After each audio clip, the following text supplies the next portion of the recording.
পাথর লুটপাট বন্ধে এবার জাফলংয়ে অভিযান চালিয়েছে সিলেট জেলা প্রশাসন। এ সময় নদীর তীরে ভিড়িয়ে রাখা বিভিন্ন নৌকা হ্যামার দিয়ে পিটিয়ে ভেঙে ফেলা হয়। এসব নৌকায় করে নদী থেকে অবৈধভাবে বালু ও পাথর উত্তোলন করা হয়। দুপুরে জেলা প্রশাসনের নির্বাহী ম্যাজিস্ট্রেট কলিরানী দেবের নেতৃত্বে এই অভিযান পরিচালিত হয়। অভিযানে বিজিবি, আনসার ও পুলিশ সহ আইনশৃঙ্খলা বাহিনীর সদস্যরা অংশ নেয়। তবে নৌকার মালিকরা বলছেন ভিন্ন কথা।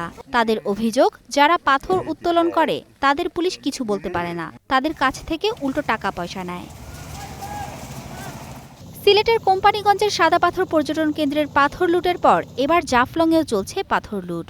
গত কয়েকদিন ধরে রাতের আধারে এই অপকর্ম করছে পাথর খেকোরা। দিনের বেলাতেও পাথর লুটের চেষ্টা করছে তারা।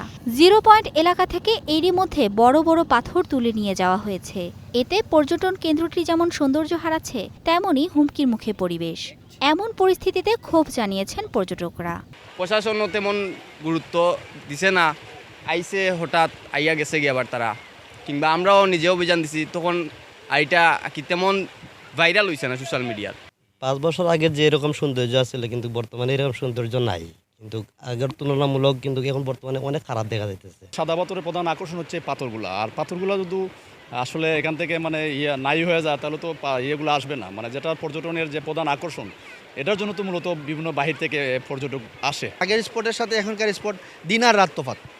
আগে যেভাবে স্পট ছিল অনেক সুন্দর, এখন আশপাশের যে পাহাড়গুলো আছে স্পট সুন্দর আছে, আর একদম পাহাড়ের কাছে কিছু জায়গায় পাথর আছে বিছানো, বাদবাকি সাইডগুলোতে পাথর নাই আসলে। এদিকে সিলেটের সাদা পাথরে ভয়াবহ লুটপাটের ঘটনায় তদন্তে নেমেছে দুর্নীতি দমন কমিশন। বুধবার দুপুরে দুদকের 9 সদস্যের একটি প্রতিনিধি দল সাদা পাথর পর্যটন কেন্দ্রে পরিদর্শন করে। স্থানীয়দের সঙ্গে কথা বলে লুটপাটের বিষয়ে তথ্য উপাত্ত সংগ্রহ করেন তারা। পাশাপাশি ঘটনাস্থল পরিদর্শন করছে পুলিশ ও প্রশাসনের কর্মকর্তারাও। সাদা পাথরে লুটপাটের ঘটনায় 3 সদস্য বিশিষ্ট তদন্ত কমিটি গঠন করেছে জেলা প্রশাসন। আগামী রোববারের মধ্যে তদন্ত প্রতিবেদন দাখিল করতে বলা হয়েছে তাদের। Mithila Anjum, star news.